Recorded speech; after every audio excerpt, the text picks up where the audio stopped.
Welcome to another conversation starter. This is... You introduce me every time, yeah. Every single time.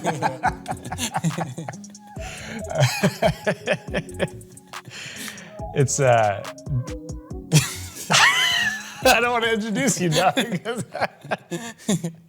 No, you have to introduce me. You did the intro. It's Dawson Yeah. and I. And we're gonna. That was funny. That was funny. Yeah.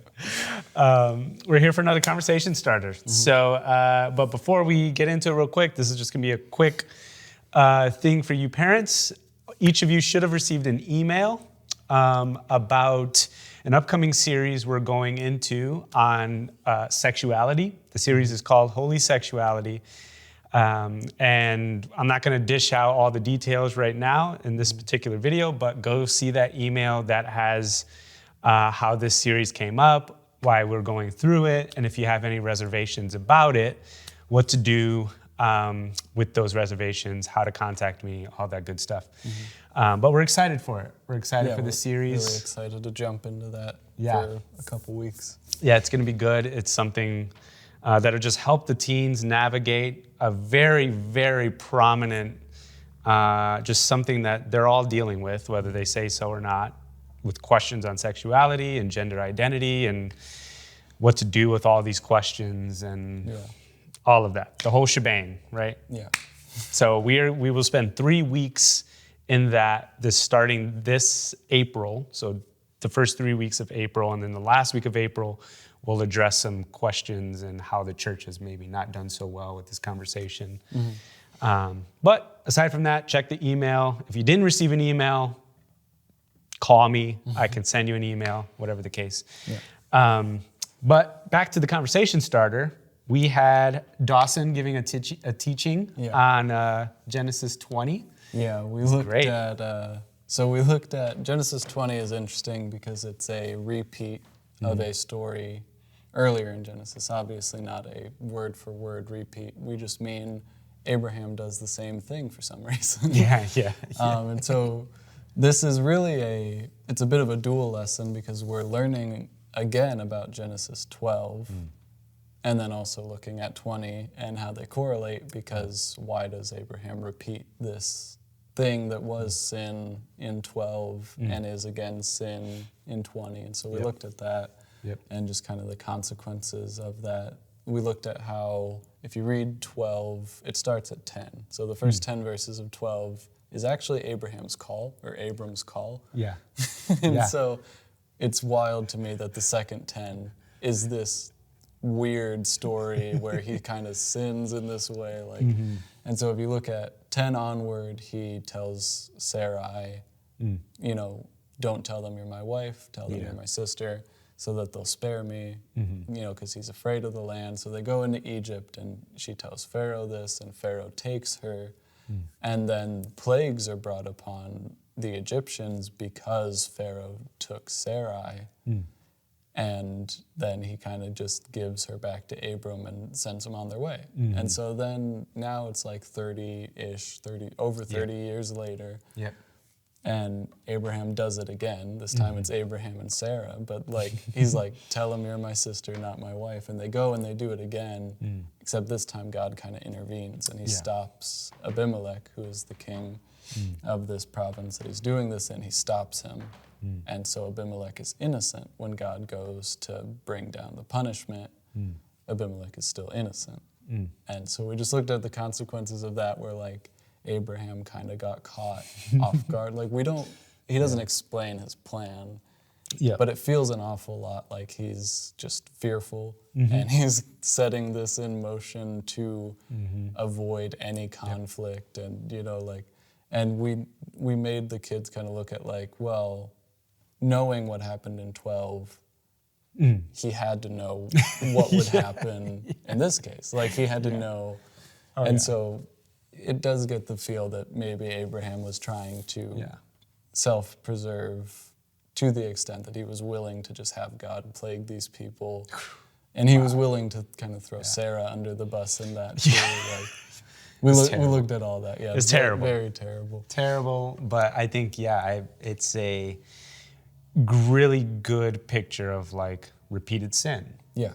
Just why does he do it again? Why would he do this just very, I mean, he was convinced in his mind this was a good idea. Yeah, he justifies it at multiple points in the chapter. In both chapters, he justifies it, and like, just, it doesn't, like, to us, doesn't make sense. But he's justifying it. And that's the way repeated sin looks a lot of the time. From the outside, it doesn't make sense, but you're justifying it. You know?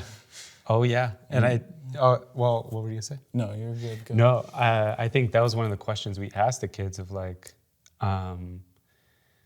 because we did like a big group discussion of it, right? So usually we split into small groups and we kind of split up and all the leaders are kind of having their own small group. But this time, and we've been doing this more recently where we kind of do it almost Bible study format. Yeah. And so we were able, I think we asked, or maybe it was you asked the kids, like, why would Abraham do this again? Yeah, and then we had them identify a verse that backed it up, like, and they came in pretty quick with answers, which I was happy about, but like just teaching them to spot the kind of the root of the issue. Exactly. Yeah. And then scripturally teaching them to back up an opinion of theirs with scripture as well. But yeah, just helping them identify where is this coming from for Abraham, because like there's been a 30-year gap between these, and Mark made the point maybe there wasn't, maybe he was a plague on the nations. But like for all we know, there's been a gap since he's done this, and so just identifying why does he do it the first time, looking at 12, and then does that change or does he do it for the same reason? Yeah, we kind of decided fear. Like, he's just afraid. Yeah, like he's afraid he's gonna die. Like, like he says, I didn't think you guys feared the Lord, so I thought you would just kill me and take my wife. And like he's just afraid. And so we helped identify that root of where the sin was actually coming from. So and I think that's important, because I think with repeated sins, sin or like the behaviors of acting out in certain ways and justifying certain things and doing certain things, that isn't the main issue. It is an issue. Like sin is definitely an issue, and it all starts in our heart and coming from our flesh and sin nature. But there is a deeper root where, for Abraham's instance, he didn't believe that God was actually protecting him and his wife as they move into these other nations. Yeah, he was fearful and doubtful. He was afraid. And we've looked so much already at how Abraham doubts. But like it comes back to that. He's doubting again. Like, could God have just waltzed him right through here? Yes, he could have. Like, even if the people didn't fear God, God could have protected Abraham. But instead, Abraham kind of took things into his own hands again. And my favorite part from the whole chapter is when Abimelech kind of confronts him.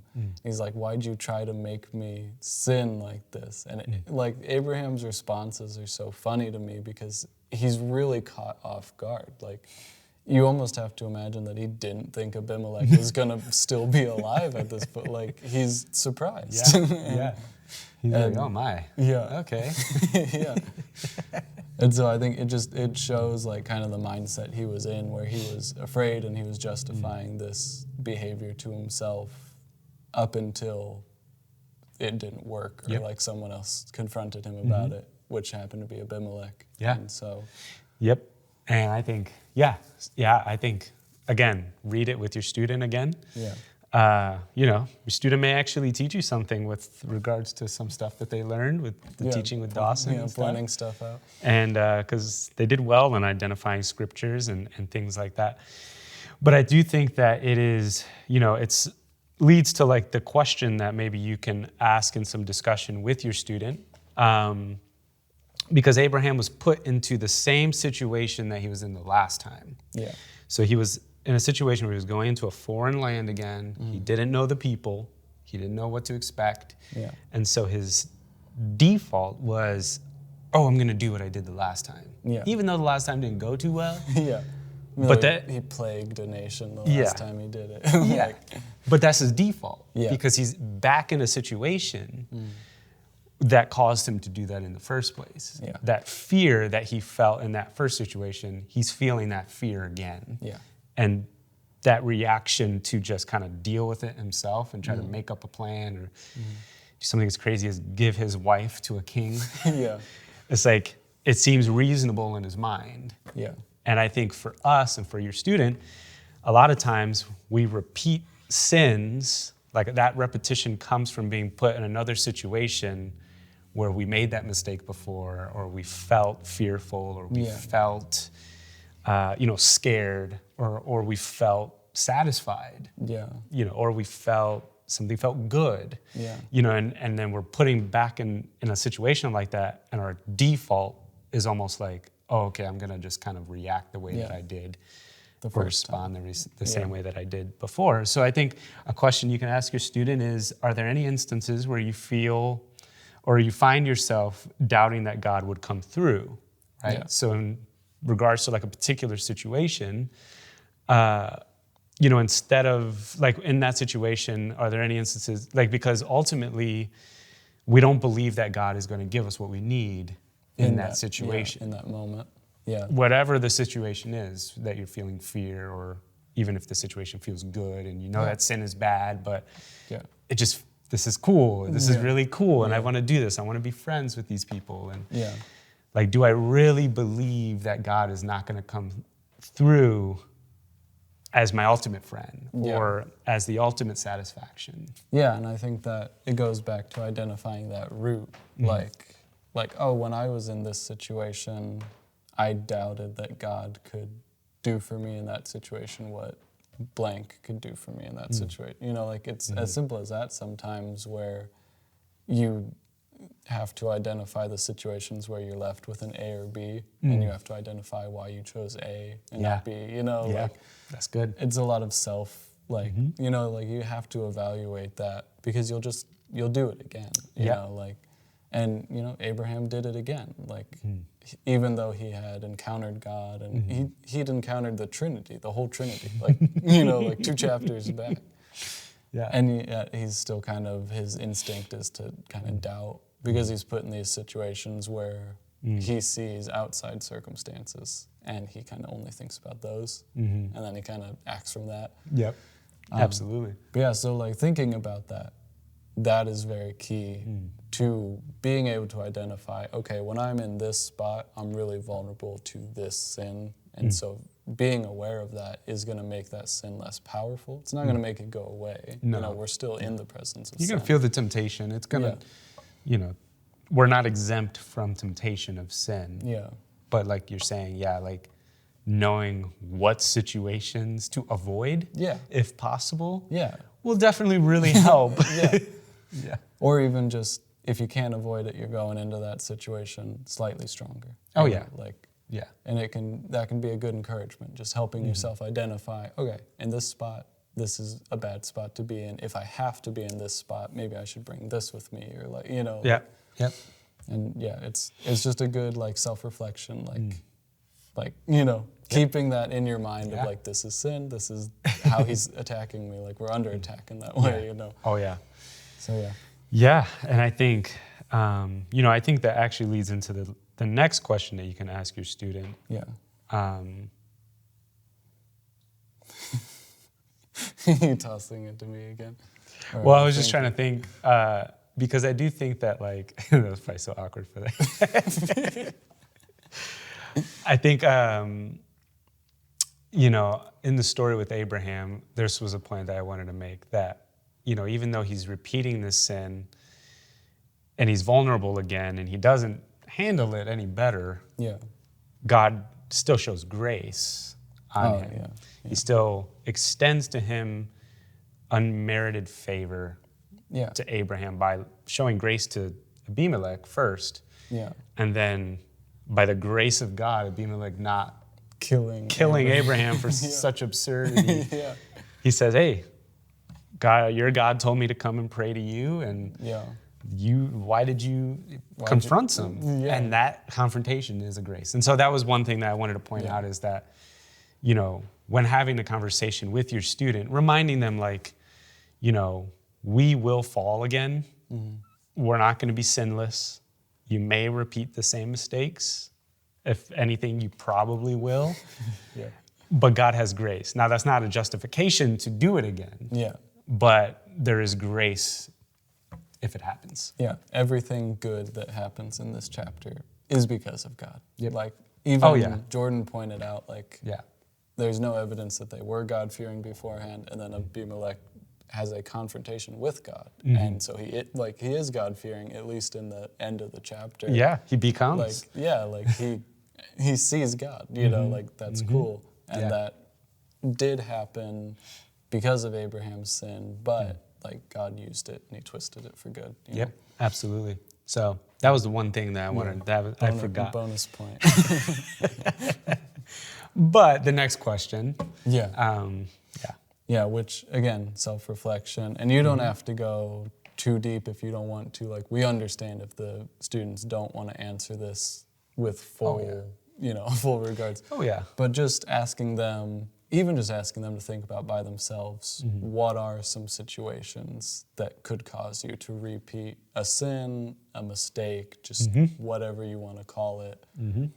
Because yes, it could be sin, or yes, it could literally be like, have you learned anything recently where you did something wrong and don't want to do that again? Just building that mentality of that self-reflection where strengthening them to identify that was bad the first time, should avoid it or do it differently. Yeah, and I don't even think it needs to be only sin. Yeah.